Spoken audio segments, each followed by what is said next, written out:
With so many offenders, Medford police have a lot on their plate, combing through file after file to keep track of all of them, even long after their crimes have been committed. I mean, they could be anybody. They can be anybody. That's going to be my biggest concern because I'm a mom, so I have a little guy. Medford police officer Erica Doran says 700 registered sex offenders call Medford home, a number she calls daunting. Compared to other areas that we have a lot. We have a lot in Medford. That statistic, when compared to other cities and counties in the area, is staggering.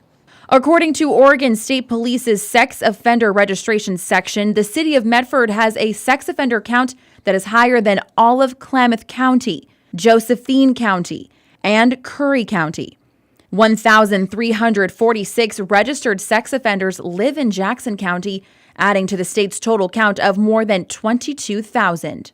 On top of the 700 listed offenders in Medford, OSP says there are 46 predatory offenders, 19 of which are listed for the public to see online, a group police keep an extra close eye on. And what that means is that they have the ability to offend multiple times. So their chances of offending or reoffending is higher. It's information like this that police want to get into the hands of Medford residents.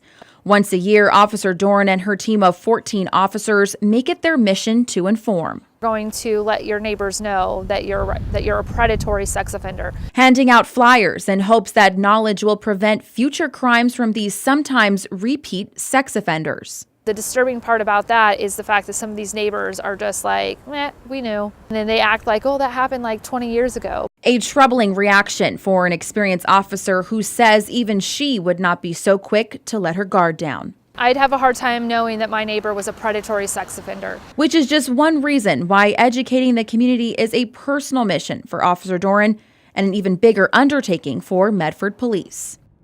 Coming up in part 2 of this special report, Medford Police invites us inside a patrol car for a ride-along that gives you a first-hand look at the steps they take to keep registered sex offenders under a microscope. That's coming up Friday only on NBC5. In studio, Taylor Ryan, NBC5 News.